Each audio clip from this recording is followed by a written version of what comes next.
There are conflicting reports out of Afghanistan, some saying that Soviet forces now are in complete control of all major towns and highways. These Afghan guerrillas will make it almost impossible for the Soviets to impose their will totally on the country. They are our brothers, these freedom fighters, and we owe them our help.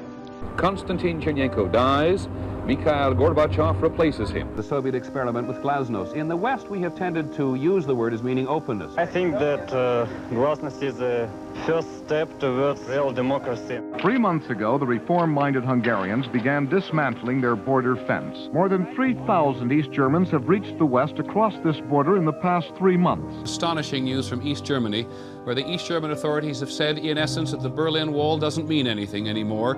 Thousands and thousands of West Germans come to make the point that the wall has suddenly become irrelevant. Today, there are tanks in the streets of Moscow, and Mr. Gorbachev is gone. The Soviet Union itself is no more.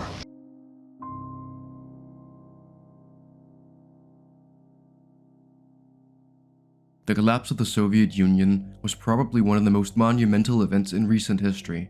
It was the end of a half-century-long chapter in world history, the Cold War between the United States and USSR, and it triggered, or at least contributed to the countless events that shaped our modern world, namely the decades of global American dominance, the modern Russian pariah state desperate to hold on to some semblance of relevancy, and the new more economic Cold War between the United States and China.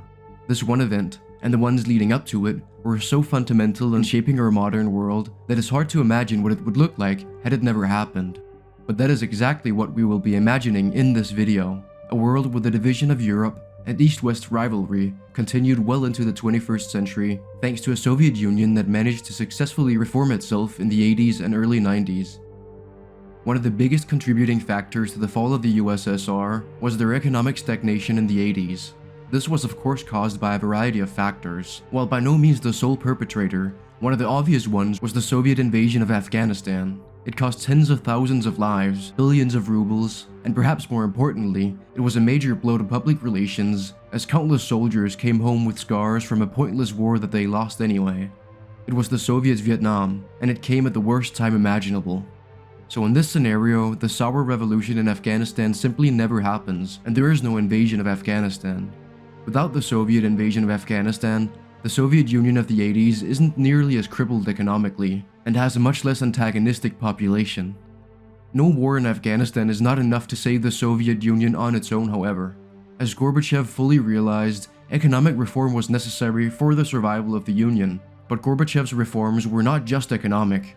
Glasnost, or openness, was another major aspect of Gorbachev's attempted reconstruction of the USSR, and was supposed to be a slow movement towards something akin to free speech and freedom of information, allowing for criticism of the government and much more access to outside information.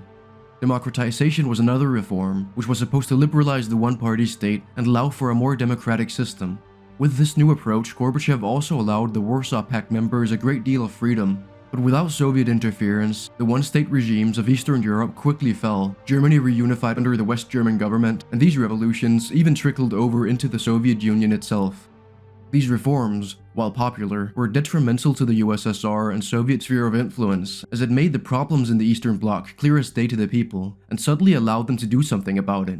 So for the Union to survive, Gorbachev's reforms would have had to have been very different, either completely skipping opening up to freedom of speech and democratization, or postponing them so the economic reforms could take hold first and allow for better standards of living.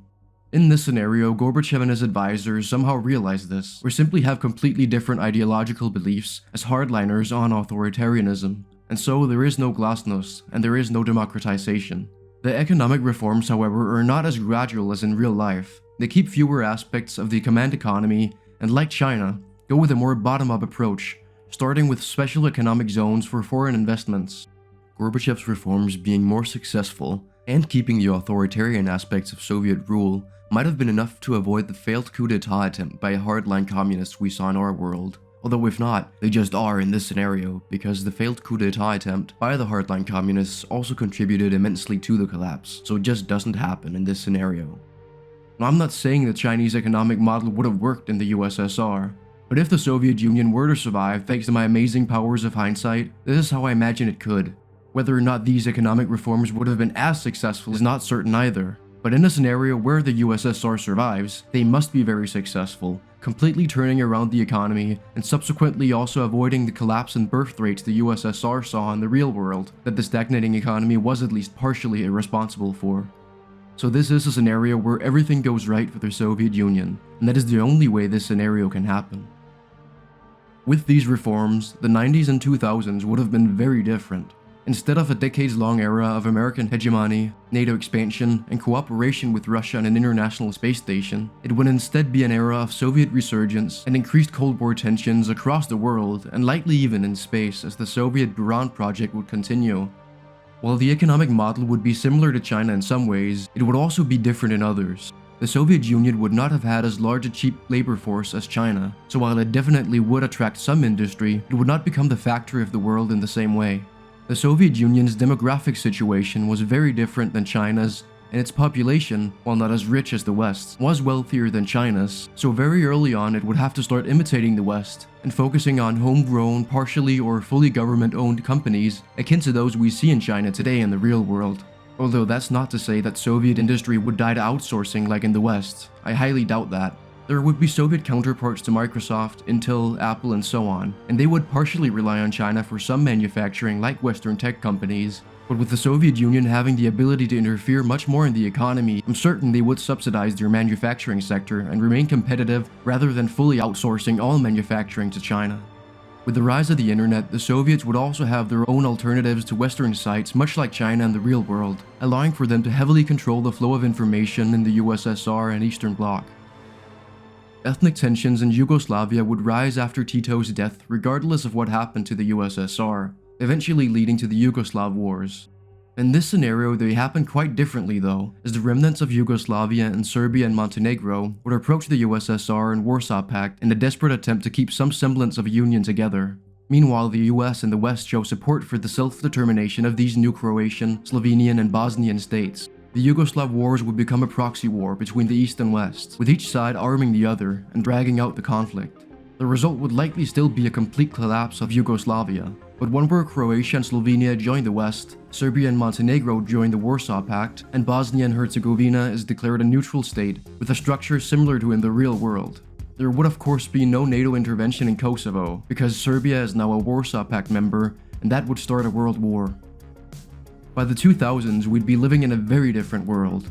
With no war in Afghanistan, there is no US funding of the Mujahideen, no September 11th, no war on terror, and no Patriot Act. The Saudis would still be exporting Wahhabism across the Middle East, and there would still be some antagonistic sentiment towards the US, mainly due to the Gulf War, but nothing on the same scale as in our world. Yugoslavia would likely not be the last proxy conflict in this continued Cold War. With time as China also rises to prominence, and both Eastern powers have accepted this hybrid, semi-capitalistic market socialism paired with authoritarianism, I imagine the Cold War would become less about communism versus capitalism, and more about authoritarianism versus liberal democracy, at least on the surface, but in reality of course just about rivaling spheres of influence, as the US certainly hasn't shied away from toppling democracies to put in place US-friendly dictators historically. It would become clear to the world that these new Soviet and Chinese market socialist economic models that embrace more capitalism work, and at this point, like in our world, many European countries, particularly the Nordic countries, would also have flirted with state-owned enterprise, making the East-West divide on economics more of a gradient. So the biggest thing setting apart the East from the West in this world would simply be their lack of free speech, access to outside information, and democracy. Of course, as China rises, this would make the world multipolar, with there being three main superpowers and their spheres of influence. The Soviet Union and China would likely have cordial relations, but at the same time they would also become direct competitors, as both seek to expand their influence across the world. The Soviet Union would probably also see China as a bit of a threat, as it surpasses them economically sometime in the 2010s, keeping them from becoming anything more than just occasional allies of convenience, as the Soviet Union would seek to remain a power in their own right. All three would battle it out across the Middle East, Southeast Asia, Africa, and Latin America, through economic investments and occasionally outright coups and military interventions. The space race would likely also continue in some capacity in this world, and not have the 30 or so year hiatus as in the real world. While your average Joe might write it off as the US winning when they landed on the moon, that wasn't really the case. The Soviet Union's moon program did fail, mainly due to lacking funds and several N-1 rocket failures, but they did actually continue to be competitive in other ways. The Soviets are till this day the only ones who have landed probes and taken photos of the surface of Venus, and they also sent orbiters to Mars alongside the US in the 70s. The Soviet Mars 3 lander was even the first successful soft landing on Mars, predating the American Viking 1 lander by 4.5 years. Although it is worth mentioning, the Soviets did have quite a lot of trouble with their Mars probes, as most of them failed, and Mars 3 only managed to send back data for just under 2 minutes.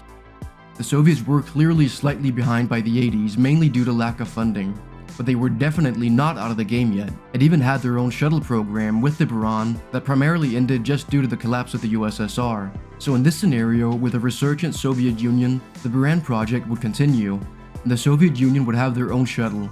This would serve as the Mir space station, which would continue to see funding. The United States, meanwhile, would construct the space station Freedom, which in our world became the ISS. With a growing Soviet economy of the 90s and 2000s, I imagine the space race would truly reignite as the Soviets finally have the funds to achieve a moon landing. In the mid-2000s in our world, the Constellation program was developed by NASA, with the goal being replacing the space shuttle, returning to the moon no later than 2020, and potentially sending humans to a near-Earth asteroid. In the real world, it was cancelled and became the Artemis program we know today. But in this scenario, with the Soviets going for their own moon landing, the Constellation program would continue to see funding, starting a second race to the moon, and a race to be the first to visit an asteroid. This could result in both the US and Soviet Union sending several missions to the moon and to near-Earth asteroids by the late 2010s, and both would by today likely also have plans for permanent moon bases and space stations as the US has in the real world with Artemis. Perhaps they would already be working on such stations, as they would be around a decade ahead of our world's Artemis program. China would of course be a bit late to the race, and begin to catch up now in the 2020s as in the real world, ushering in a new era of competition in space between multiple powers. Overall, if the Soviet Union managed to turn things around and survive, it wouldn't really be a dystopia nor a utopia. If this China-like economic model worked, the Soviet Union and Eastern Bloc would be doing pretty decent economically and in terms of standards of living. Russia, Ukraine, and Belarus would likely be doing much better than in our world's counterparts economically, but Eastern Europe in general would be a mixed bag. Perhaps these economic reforms would have a similar effect as the introduction of free market capitalism in the real world, leading to places like Czechoslovakia, Poland, and so on doing roughly the same in terms of economic growth, but of course at the cost of living under a very authoritarian government that doesn't allow for the same freedom of speech and democracy they got with the fall of the Iron Curtain in the real world. And within the USSR itself, it obviously also comes at the cost of a very Russian-dominated, authoritarian government that might slowly assimilate their cultures and people. While people in much of this world's Eastern Europe might see this scenario as bleak as they'd remain under the Soviet thumb, and lack many freedoms they enjoy in the real world, an Afghan would probably think otherwise, as they wouldn't face the same two devastating wars. And while Soviet rule would undoubtedly be authoritarian, it might still be preferable to, say, the dictatorship people have to live with in Turkmenistan in the real world. Americans would certainly also be better off with no September 11th attacks or Patriot Act. Of course, continuing Cold War tensions, more Soviet-American proxy wars, and the continuation of the Iron Curtain would be bad for those affected. But on the other hand, a continuing space race and more spending on space exploration could bring us all kinds of technologies I can't even think of. It would certainly be more complicated than just USSR bad, so it surviving is bad. It would truly be a different world in every way, that's for sure. But that's about all for now. I hope you enjoyed the video, and if you did, don't forget to leave a like. Also remember to subscribe and hit the bell button if you want to see more content like this in the future. Thank you to all my channel members, and a special thank you to my second tier member, Lara Hino. See you all in my next video.